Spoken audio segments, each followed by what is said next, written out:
Hello my dear friends, welcome to the Indian advance studies. आज मैं आपको इस वीडियो में बताने वाली हूँ केपीएससी एग्ज़ाम के बारे में पूरा डिटेल्स में कि इसके प्रोसेस कैसे और किस तरह से होते हैं। उससे पहले मैं आपको बताना चाहूँगी कि आईएएस पेपर एक एक्सक्लूसिव और ऑफिशियल वेबसाइट है जहाँ पर आपको इससे रिलेटेड सभी इन्फॉर्मेशन, अपडेट्स, नोटिफिकेशंस आपको सबसे पहले मिलेंगी। तो फिर पहले मैं यहाँ पे सर्च करूँगी। क्लिक करते ही मैं यहाँ पे न्यू टैब में ओपन हो गई हूँ जहाँ पे लिखा है KPSC exam 2022 notification, application, vacancy, dates, eligibility and salary and result. आज मैं आपको इस वीडियो में सबके बारे में बताऊँगी स्टेप बाय स्टेप कि इसके प्रोसेस कैसे और किस तरह से होते हैं। यहाँ पे इसका कुछ इंट्रोडक्शन दिया गया, आप यहाँ पे देख सकते हैं। फिर हम आते हैं टेबल ऑफ कंटेंट में।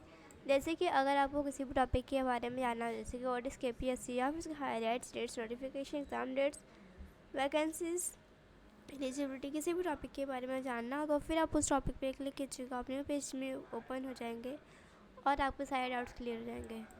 फिर आते हैं व्हाट इज़ केपीएससी। केपीएससी का क्या है, कब स्टार्ट हुआ, इसमें कितनी वैकेंसीज, कितने पोस्ट हैं और उसका फुल फॉर्म क्या है, उन सब के बारे में यहाँ पे दिया गया है। फिर अब हम आते हैं हाईलाइट्स में, जैसे कि नेम ऑफ द ऑर्गेनाइजेशन, इस ऑर्गेनाइजेशन का नेम क्या है। तो फिर कर्नाटका पब्लिक सर्विस कमीशन इस ऑर्गेनाइजेशन का नेम है। फिर नेम ऑफ द पोस्ट यहाँ पे दी गई हैं, बहुत सारे यहाँ पे पोस्ट हैं। Exam level, frequency, mode of application, mode of exam, बहुत सारी हाईलाइट्स में दिया गया है। फिर अब हम आते हैं नोटिफिकेशन में। नोटिफिकेशन होता है आपको नोटिफिकेशन किस तरह से आपको डाउनलोड करना रहता है, इससे क्या इंपॉर्टेंस होती है, उन सब के बारे में यहाँ पे दिया गया है। किस तरह से आपको डाउनलोड करना है, उन सब की प्रोसेस यहाँ पे दी गई, स्टेप बाय स्टेप आप यहाँ पे देख सकते हैं।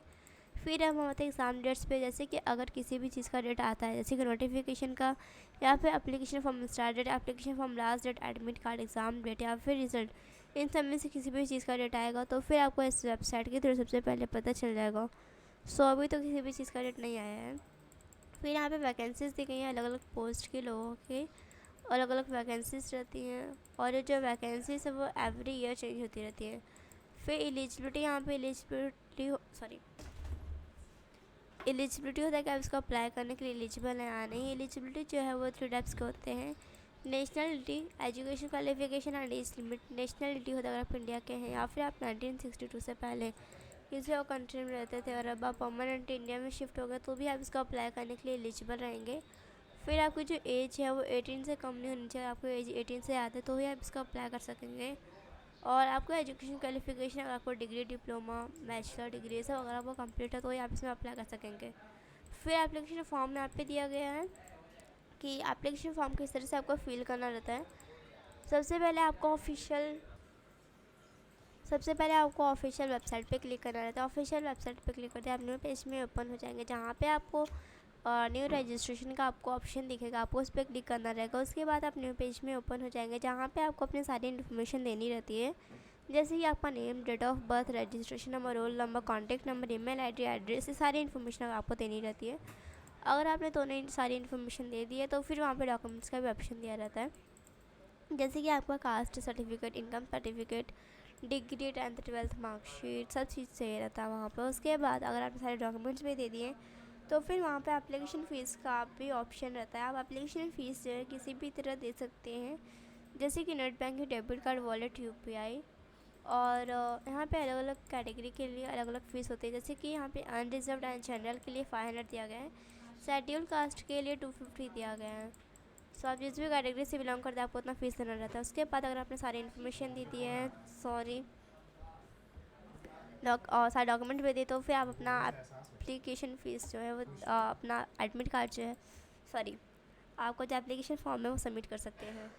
फिर यहाँ पे एडमिट कार्ड एग्ज़ाम के 10-15 डेज़ पहले आती हैं, या आप ऑफिशियल वेबसाइट के थ्रू चेक कर सकते हैं किस तरह से आपको एडमिट कार्ड डाउनलोड करना है। भी स्टेप बाय स्टेप यहाँ पे गाइड किया गया, आप यहाँ पे देख सकते हैं। फिर यहाँ पे दिया गया है कि क्या क्या एडमिट कार्ड के अंदर इन्फॉर्मेशन दिया रहता है, जैसे कि आपका नेम रहेगा, नेम ऑफ द एग्ज़ाम रहेगा, पोस्ट अप्लाइड, फोटोग्राफ, जेंडर, ये सारी इन्फॉर्मेशन दी रहती है एडमिट कार्ड के अंदर। फिर यहाँ पे एग्ज़ाम सेंटर दिया गया, जैसे कि एग्ज़ाम सेंटर कहाँ पर जाएगा एग्ज़ाम के लिए, उन सब के प्लेस की नाम यहाँ पे दी गई है।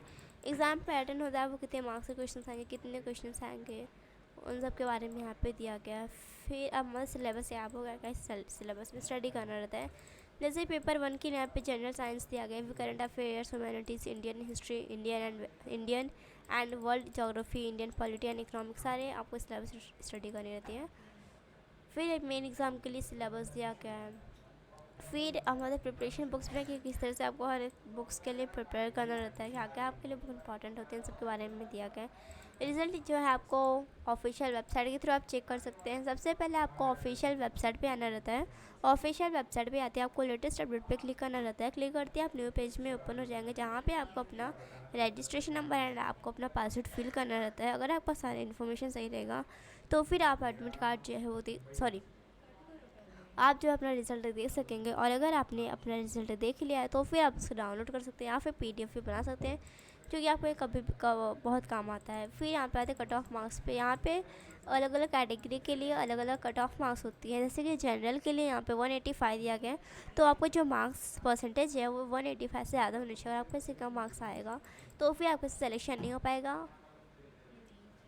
फिर यहाँ पे सिलेक्शन प्रोसेस दिया गया। अगर आप prelim exam, main exam, interview, personality test में इन सब में अगर आप अच्छे नंबर से पास हो गए, आपका सारा इंटरव्यू भी अच्छे से दे दिए, तो फिर आपका इसमें सिलेक्शन हो जाएगा। फिर यहाँ पर आते हैं सैलरी एंड बेनिफिट्स। यहाँ पे अलग अलग पोस्ट के लोगों की अलग अलग सैलरीज होती हैं, और अगर आपने इसमें अप्लाई किया था और आप इसमें ज्वाइन हो गए तो फिर इसमें आपको क्या क्या बेनिफिट्स रहता है, क्या क्या वर्क करना रहता है, उन सब के बारे में भी दिया गया।